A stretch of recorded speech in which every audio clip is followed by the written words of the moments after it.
Drake. All right, calm down. Sometimes my studio audience gets a little overly enthusiastic. This is Jones and with Jeff Drake. Welcome to the Jones and with Jeff Drake show. I'm your host, Jeff Drake. We got a great show for you tonight. I got a really cool guest lined up. And before we get started, my producer, Slowpoke Rodriguez Plonk, asked me to mention a couple things. I guess we're going to have merch available for the Jones and with Jeff Drake show. T-shirts, medical devices, spittoons, all kinds of fancy stuff for you kids. Plonk is, he's trying to get the last episode ready. It's only been about a week, and he's still working on it. That's why we call him Slowpoke. What he does at home, he's usually baking bread and changing litter boxes and stuff. What actually goes on in the house of Plonk, we don't know. And you guys won't be able to see him or hear him. Unfortunately, I hear him in my cans. And for those of you who don't know, headphones are called cans. And that's because back in the old days, before there were fancy headphones like this, people would take coffee cans and strap them to their heads. And that's what they used as headphones. Okay, so I can hear. In fact, Plonk is yelling at me right now, and I'm going to ignore him because that's what I do. He's just a producer, and, you know, we've got important things to do here. So my first guest today is a well-known guitar player. He's also a car enthusiast, my friend for a long time, and the guitar player for the Joneses. Here he is, Dave James Garman. Thank you, Jeff. Thanks for having me on your show. Hey, Dave, welcome to the show. Thank you, Jeff. Thanks for having me. So what's happening, Dave? What are you up to? Hey, man, I'm just hanging out. Had some dinner, kicking back. Yeah, feeling good. Waiting for your phone call. All right, cool. Yeah. And you're looking forward to the show on Saturday, right? We're doing that big show at Alex's. Absolutely, 100%. It's going to be great. It's going to be great. It's also the 36th anniversary for the Vinyl Solution Huntington Beach record store that everybody in Southern California is familiar with. And it's going to be great. So anyway, amazing. Dave, I've known you for a long time. We've been friends for about 30 years now. I was actually in that band Amanda Jones when I met you. And you were in a band called the Super Bees that I used to go see all the time. And you guys were kind of a power trio. Why don't you tell us what Super Bees means? Well, Super Bees was a name of a late 60s, 68, 69, and 1970 muscle car by Dodge. And it was had a big block in it. And it was just a big, powerful, nasty vehicle. And that's kind of wanted what I wanted my band to sound like. Was it just a big, powerful, nasty vehicle? You wanted your band to be the musical version of that car. Is that? That's correct. That's correct. That's correct. Cool. So, the Super Bees, what would you say, so you've already compared it to the kind of car. What would you say were sort of your influences in the Super Bees? What other bands would you compare yourself to? Oh, wow. I mean, we were into obviously the Stones and the Dolls, and we were into the Saints and, the Stooges and, a lot of that kind of thing, Vibrators, just that kind of rock and roll type vibe. Sort of hard driving rock and roll, right? Yeah, pretty much. Yeah. Yeah, for the most part. When I started seeing you guys, you were a three-piece and then eventually became a quartet. Explain why you went that direction. Well, at the time, I had met Scott. Scott had actually played with you. Talk about Scott Carlson. Scott Carlson. And you guys got together and you guys were doing something. I believe he was playing bass. And after that, he wanted to do something else. And me and him were hanging out a lot. We were going out almost every single night. That's back in the days when you could go out every single night. You stayed home on Saturdays, but you're out, Monday through Friday, then Sunday again, and start all over again. So we were just going out and we became really good friends. And he was actually a bass player. And I said, hey, play guitar in the band. So I got him in the band. It was mainly a friend type situation, Not that he was an amazing guitar player thing, which he's pretty good, but And you were the lead singer and also, as a three-piece, the only guitar player in the band. Did you feel like when you added another guitar player, did that sort of cramp your style, or how did you deal with that? Well, I like the three-piece lineup. I mean, I could cover all those bases. Mainly, that was just another visual on the side of the stage, kind of like almost like a cheerleader, just kind of presenting more movement, a little more sound reinforcement. But for the most part, did I need it? Probably not. And you were sort of known as being really active on stage. You do somersaults and cartwheels and handstands. How did you manage to work all that into your stage routine? I didn't really work on it. It just kind of happened, I You just just kind of can't went. help yourself, right? Like It when just you went. I won't be doing that Saturday. I don't really do that anymore. No, but no, you're a little old for that kind that of was a long time ago when I could do right. when my knees were healthy. My knees are Like bad now. when we had a band actually called the Injectors That's for a right. minute there that sort of morphed back into the Jones. We did a show at a strip bar called uh, Jumbo's Clown Room. You were sort of doing that kind of stuff back then, right? I was going for it. Yeah, Yeah, the yeah. music was moving you, and It you was were, moving me, man. I love those songs. I love the Joneses. One of my all what's time not to favorite love? bands. What's not to love? And the show is called Jones and with Jeff Drake, and so we're gonna have. I'm talking to the audience now. You can ignore me if you want, Dave. So every once in a while, and probably more than that, we're gonna have people that are sort of in the Joneses world, universe, orbit, whatever. Dave has been sort of in and out for the last 30 years. I wasn't doing it at all for a while, so he wasn't either. Anyway, enough about all that. So so the Joneses are playing, and then you're also into cars, Dave. I mean, you've helped me with my car a lot. When we met, I had a '68 Mustang that was all tricked out. You remember that car, right? I do. Yeah, it was a great car. Big coupe with a 302, is all restored and painted and nice. Had a 4-barrel Holly. And back then, you were into Mopar, if I remember, Barracudas and stuff like that. Now you've got a Cadillac. What happened? Well, I still have a Mopar. I still have my '68 Dodge Dart GTS with the 340 in the I garage, never and see you driving it. I always see the Caddy. I bring it in. I drive the Caddy most of the time. Actually, pretty much all the time.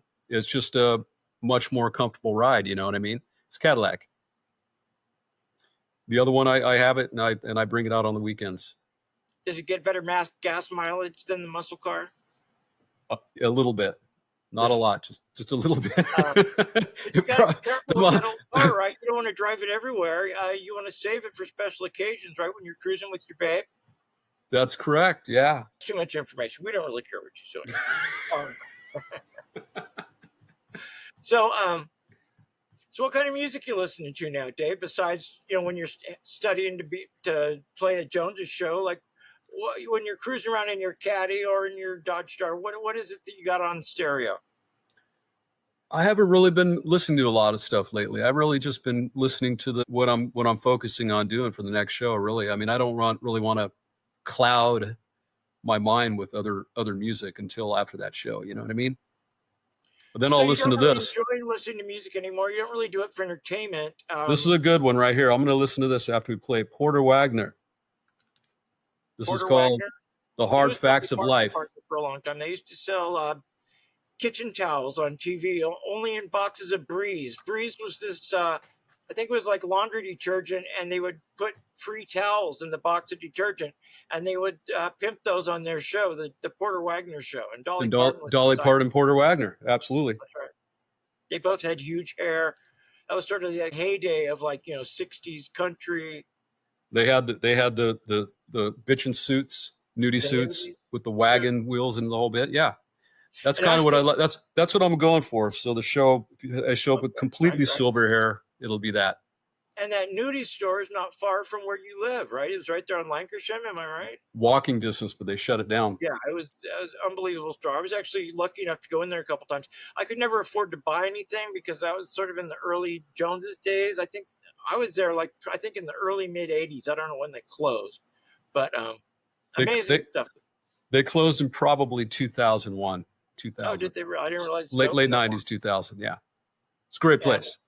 You see Graham Parsons wearing his famous marijuana leaf nudie suit, and I think Keith Richards might have had some kind of nudies thing. Great stuff. That was probably the best thing about country music was the nudie. A lot of people got their suits made there. Yeah, it was a treasure, North Hollywood treasure. It was what?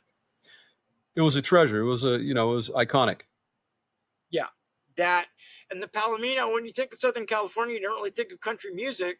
But you've got nudies, you've got Palomino, and then I guess Bakersfield is really sort of on the border between Southern California and Central California. And that was, a hotbed of country music. Bakersfield, absolutely. Yeah, Buck Owens, Merle Haggard, Dwight Yoakam for a while. Right, I'm having a little technical difficulty here. Red Bear with me, Simpson. Dave. Sure All thing. right, there we go. So yeah, so we both spent some time living in the Great Central Valley of California. I spent a lot of time in Merced. I went to high school there and have lived there a couple times. What, you were from Stockton or something, right, Dave? No, I'm actually from down here, but I lived in Well, the I mean, I northern. was born down here too, but I'm talking about when you lived in the valley. So when I the big lived in the valley, it was the northern Sacramento Valley. I lived in Chico, and You then ever lived in Stockton? my mother lived in Clovis for a while and in Modesto. So I used to take a lot of trips when I was living in San Francisco on the Greyhound to Fresno and also to Modesto. And my father was living in Sacramento. So yeah, I know the valley. You never lived in Stockton? I don't know why I thought you lived in Stockton. Stockton? There's no prison in Stockton. Why would I think you lived in Stockton? Stockton's messed up, man.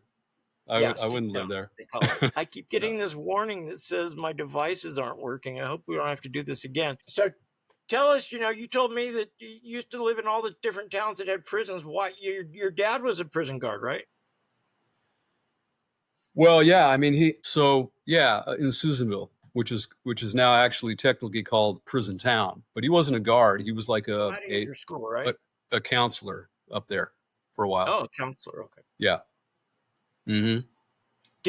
So you were a child, were you aware that he was working at a prison? Were you afraid he wasn't going to come home some nights, or did you worry about stuff like that?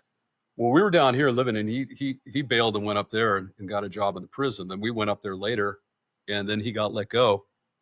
And so he was only there for a few years. It's like 1977, 78, 79, around that time. Yeah. Did you hear about the guy that just this week got busted smuggling a pound of heroin into that boys' prison down here? A guard. No, I'm surprised somebody finally got caught. They do that all the time. That's like it comes from in prison. The guards bring it in. Yeah, exactly. Of course they do. They caught him with a pound of heroin, 15 grand in cash in his car, and then another 10 grand at home. Yeah, well, happens all the time. Peddling for La MA. Yeah, they just don't get caught. Yeah, exactly. Or they have a couple inmates test dirty, and then they take it out on them, and right. The guards get promoted, so they don't have access to the inmates anymore. It's a whole thing. It's a thing. It's a whole system. If there's prisons, there's going to be dope in the prisons, and it's going to be because the guards bring it in. Exactly. Yeah, I don't usually like to talk about politics and religion on this show, so we're going to stop talking about that because that's getting dangerously close to politics. Okay. Okay. Is that okay with you, Dave? Yeah, that's fine. All right, cool. So, tell me about your sort of musical progression, what you listened to as a kid, how you ended up even wanting to play in a band like the Joneses. I mean, tell me about your journey. I hate that. Well, of course, when I was growing up, the bands that we were listening to were, Boston and Foghat. Of course, when I was real young, Kiss, right? And the older kids, they hated it. Of course, they were into Foghat, and I would say, hey, well, I like Foghat too. And then, towards the late 70s, probably about 1979, I got turned on to Devo and the Clash and the Sex Pistols, kind of right at the same time. How did you first? Because you don't just hear that stuff on the radio. How did you get exposed to that kind of stuff? So the thing was, when I was living in Susanville, when I was living up there, and my father was working at the prison, there was a kid from down here that moved up there, and he had those records. He had the Devo record, first Devo record. He had the Clash, and he had the Sex Pistols. He said, check this out, because we were listening to the Cars, and at that time it was all about the Cars and Cheap Trick. It's like Dream Police and AC/DC, early AC/DC. It was really big at that time, 79. And after that, I said, wow, this is real special, right? I remember the summer of 79, every single day, just listening to London Calling religiously on a little Radio Shack. You're talking about 1980, actually. Yeah, 1980. It was 1980 on a Radio Shack tape recorder. And so I was into that. The Radio Shack brand, realistic. So I was listening to that, and then I kind of came down here, and my buddies were into this whole hardcore punk rock scene. They were listening to bands like Black Flag and circle jerks and the germs and fear and all that kind of stuff that came out on that first decline of the Western civilization. I got turned on to that, went back up. I was living in Chico. I moved to Chico at the time, went back up to Chico, and I turned all my friends on, hey, man, check this stuff out. This is amazing. And then we got from there, listening to those records, we got that Somebody, I guess, Better Youth Organization record, right? With somebody with the Youth Brigade and Battalion of Saints and those bands. And that's where I heard you guys. And I must have been 16 years old. The Joneses, Jeff Drake. And I said, holy shit, man. These guys are fast. They're aggressive. They're punk rock, but they're rock and roll at the same time. Perfect. That's the so, trick you did. Yeah, that was my introduction to the Joneses. Okay, cool. Yeah. And so there's a University of California in Chico. It's known as sort of a party school. Did you party a lot in Chico? Every day. Every single day. What was your drug of choice when you're up at Chico?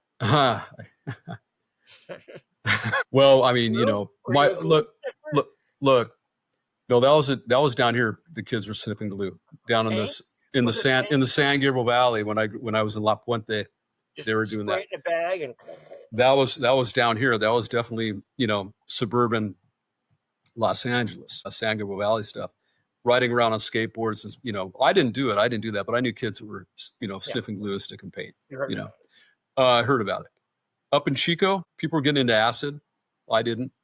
Obviously, there's a lot of mushrooms. There's a lot of ecstasy going around, but just a lot of drinking, really. California, of course. Yeah. So that was kind of the thing up there, you know.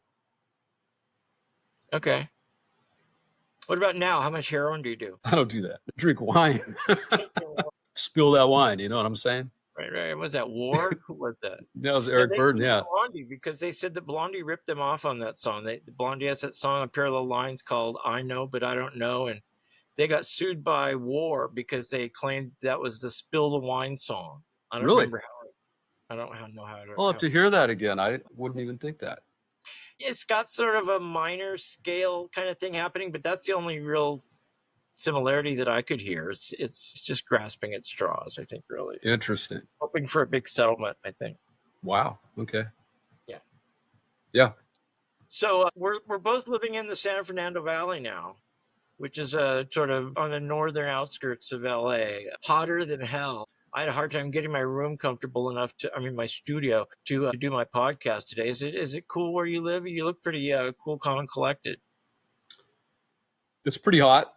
You know, it's not bad though. I mean, there's been worse. It's going to get hotter. But you know what? It's not as bad as Merced, no?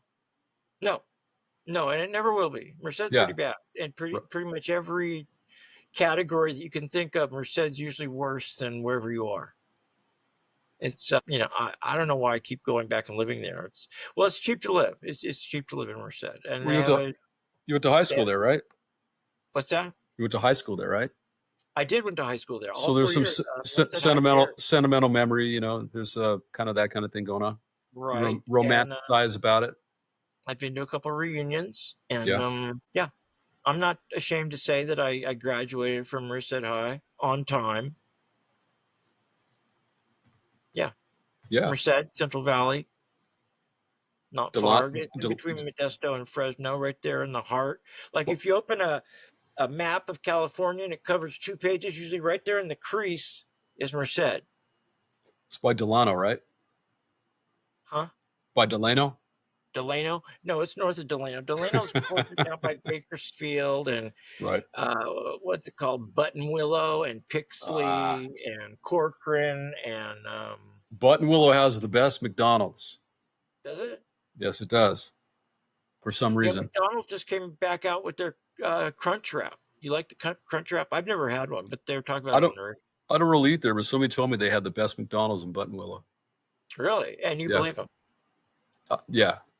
I had an incident at McDonald's a couple mornings ago. I sat down in a booth next to this black woman that she had all this stuff on the table in her booth and she was doing her nails. And I sat down in the booth next to her and she stood up and said, "You white racist asshole, now I'm going to have to move. How dare you sit next to me? I can't believe it." And she called me like every sort of racist name you could think of. And I was just sitting there, you know, trying to enjoy my breakfast. It actually hadn't come yet. I was waiting for it, but what do you get? The pancakes?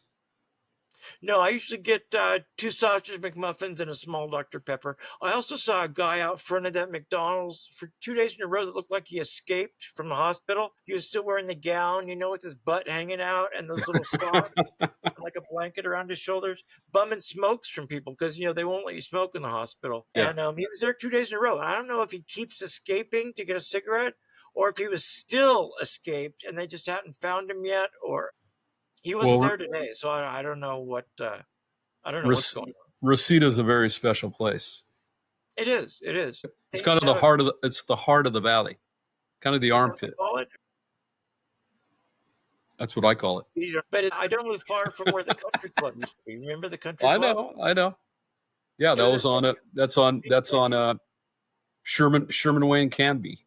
It is right there. There used to be a music store right across the street too, where you could buy Jam in Jersey, strings and picks and things like that. Jam in Jersey music. Now the country club is I think it's like a retirement home or something. It's I think it's a place of worship. It's a church. You're right. I think it is. Yeah. For a while they had like wrestling there, like Mexican wrestling, and our guy Lucha Libre. They should bring that back. Yeah, and I think the Music Machine, which is also another venue, but that was in West LA. Big Rock Jones used to play there all the time. It also, I think they had boxing, and they had boxing at the country club too, and Lucha Libre, I think, and I don't know what they. Oh, I drove by. It's not even there anymore. They've got like a Popeye's chicken, and I remember that place. What about Godzilla's? Did you play Godzilla's? Yeah. No, Godzilla's was in the Valley. I saw the dam there in 1982. The Music Machine was in West LA. Pico and Bundy. Yeah, I know. I remember. I played there. That Polynesian restaurant with the flaming drinks and right up the street from that music place. It has the violins and stuff on Pico. The Philharmonic. I don't know what McCabe's. Oh, McCabe's. Yeah. Well, here in the Valley we have Norm's. Yeah, you do. Norm's Vintage Guitars. Yeah. So you excited for the show on Saturday, Dave? Y'all ready? I know you've been playing and focusing and. Yeah, I'm ready. Yeah, I'm excited. We're going to rehearse tomorrow too. I'm excited about that. We are, and Thursday. And I need to let everybody know this past Friday was my birthday, and I've had another birthday. Well, everybody was wishing your birthday on the 10th, so I thought it was the 10th. And also, I got a bunch on the 12th. Well, the people on the 10th were the people in Australia. Right. The international date line always gets them confused. Me too, to tell you the truth. And then, of course, on the 12th, it was all, oh, sorry, I missed your birthday. Happy belated. Which, it kind of takes the whole, you might as well be, a preview of next year's. I don't know. Better late than never. Well, when you get to be my age, your birthday is just, it's just another day, except it's a very special day because it's my birthday. Right. Exactly. And so this year going to be your birthday. There's a lot of birthdays in July right now.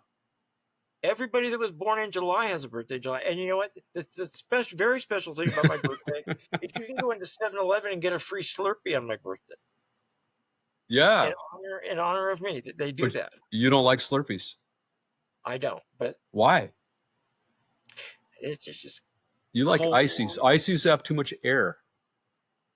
Yeah, but Ices had better flavors. I mean, Slurpees are like, I don't know. Icy has that cool bear on the cup. The Ices? Yeah, the Icy bear. I see people eating Slurpees that I wouldn't hang out with normally. So why would I? I haven't had a Slurpee in, I don't know, 40 years, 50 years. It's been a while. They just started doing that Slurpee giveaway thing in 2001. I actually thought that they were doing it before that. I was like, oh man, they've been doing that for decades. But that's not true. Only about 23 years. Interesting. Yeah. My birthday's in December, so I wouldn't know. Well, happy birthday, Dave. Now, do you get... It's coming up. Do you miss out because there's your birthday and there's Christmas and people are like, here, Dave, here's your birthday and Christmas present. Sorry I didn't get you two. No, not really, because it's 10 days before, so it works out. So you still get birthday and Christmas presents, right? I get them both separate. Wow. Wow. Yeah. See, Yeah. I lucked out. My birthday's right in the middle. So by the time my birthday rolls around, people have forgotten that they spent money on me for Christmas, so they're ready to, Do it again. Spend money spend on you. again. Yeah. People love spending money on you. Do they? I mean, everybody doesn't get that. Just me. All right, everybody, spend money on Jeff. Yeah, it's 1, 2, 3, go. I'm a good charity. It's a good Hey, cause. what time are we playing Saturday? I wish I knew. There's been some confusion with the bill. The zeros. Whenever the headliner plays, right? That's when we're playing. Is that us now? Should be. Well, yeah, because the zeros pulled out. It still should have been us.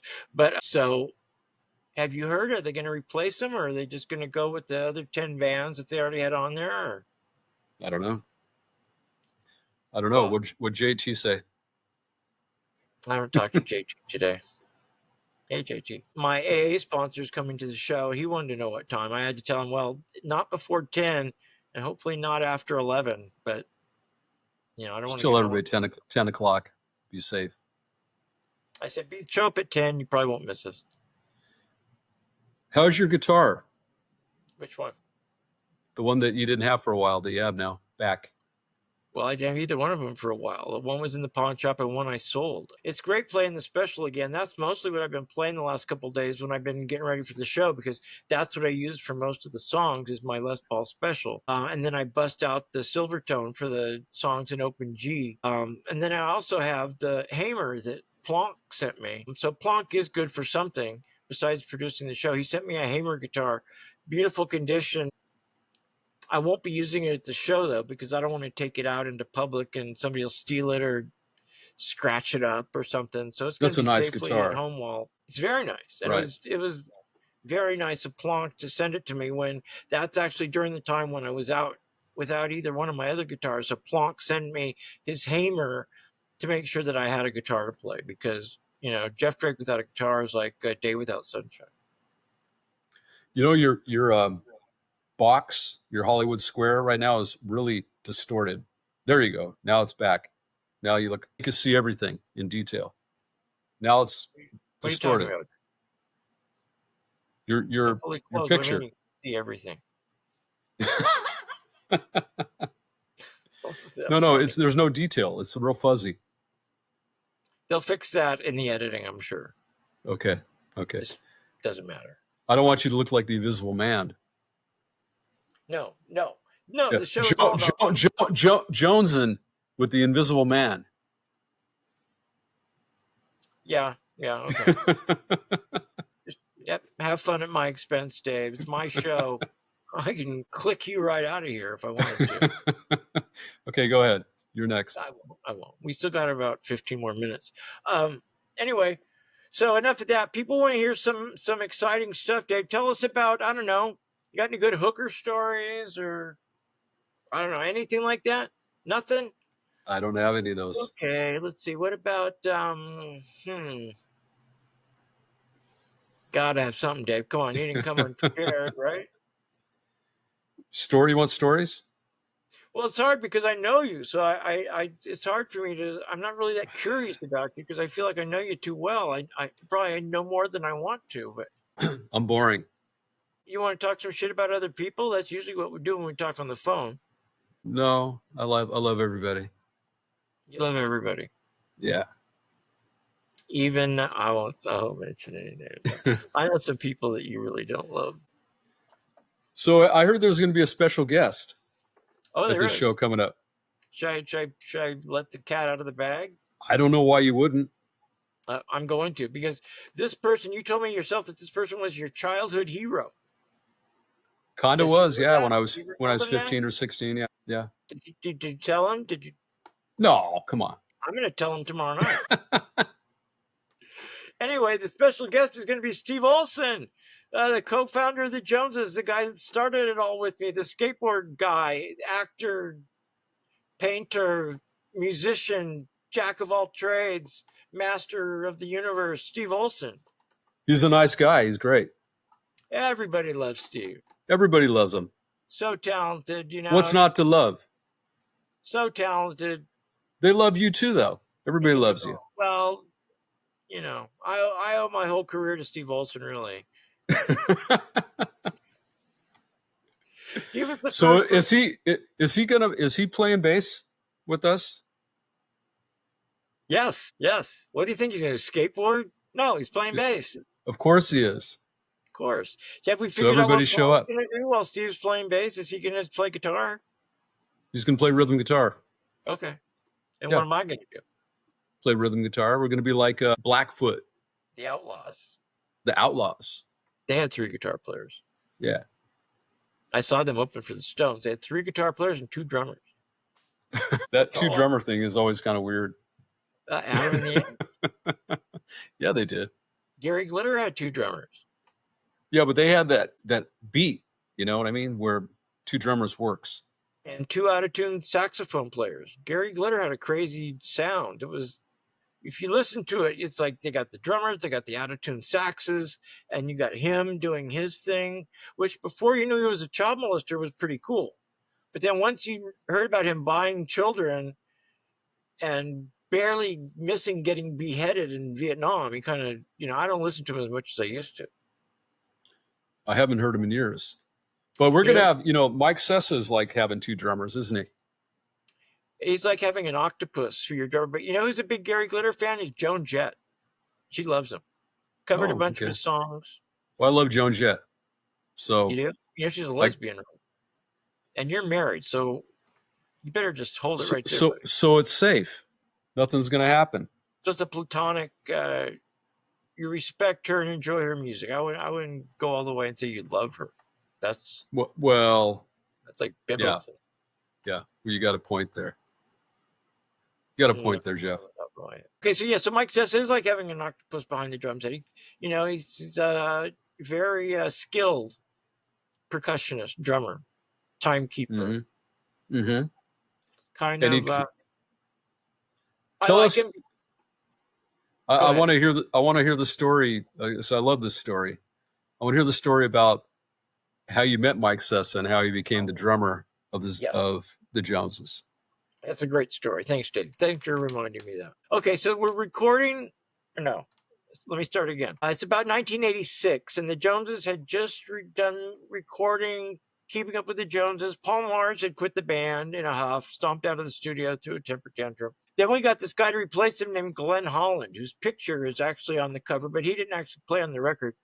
Anyway, we used to rehearse at the studio where we recorded the album, Dr. Dream Studios in Orange, California, in Orange County. And we show up for rehearsal one day, and Glenn, the drummer, doesn't show up, doesn't call, nothing, just nothing. He's not answering the phone, MIA, right? So I'm like, and Dan Van Patten is there too. He was also a drummer. He was one of the producers of the record. He was just hanging out. He's deceased now, but he was probably doing coke back then, hanging out. Did you say Dick Van Patten? Dan Van Patten. Oh, I thought you meant Dick Van Patten from Eight Is Enough. Dick's nephew. Oh, okay. Anyway, so I said, just being my normal, trying to be funny self, I said, hey, is there a drummer in the house? And I looked at Dan. He's like, and Mike Sessa was there, and he was actually one of the engineers on that record, but he was so quiet and like so unobtrusive. He kind of just melted into the paneling that they had in the control room. I didn't even know he was there most of the time. He would just sit there with his afro, just doing his thing, not really bothering anybody. And he said, I play drums. And I said, really? You? Who are you? And he said, oh, yeah, engineer. Oh, yeah, you're the guy. And he said, yeah, and I know all your songs. I'm like, what do you mean you know all the songs? He's like, yeah, because I engineered the record. I must have heard those songs 1,000 times. And being a drummer, I paid attention to the drums and I know all your songs. And I said, all right, well, show me. So he set up his drums and he was great. And he's been, except for a small little time in the 90s when we had Byron Nelson. I remember Byron. Byron Reynolds. Yeah. Byron Nelson was a golfer. Byron Reynolds. Mike has been the Joneses drummer since 1986. So that's almost 40 years. We had Bill Bateman play a couple shows. Rock Vodka played a couple shows actually before that. So there's been other drummers, but Mike's been my drummer guy for, like I said, pretty much almost the whole 40 years, with the exception of just a handful of shows, really. And he knows about the show Saturday, right? He'll be there, right? And Okay. rehearsal. I got to remind him to show up for rehearsal. Okay. I'll call him when we get done with this. Okay. So we're just about to wrap this up, Dave. I want to thank you for coming and being on the show. It's been great. It's been a lot of fun. Good seeing you. Thanks for showing up. Is there anything you want to say before I cut you off? Is this going to be aired before Saturday or after? Good question. If it's before, come on out Saturday. Have a good time with the Joneses.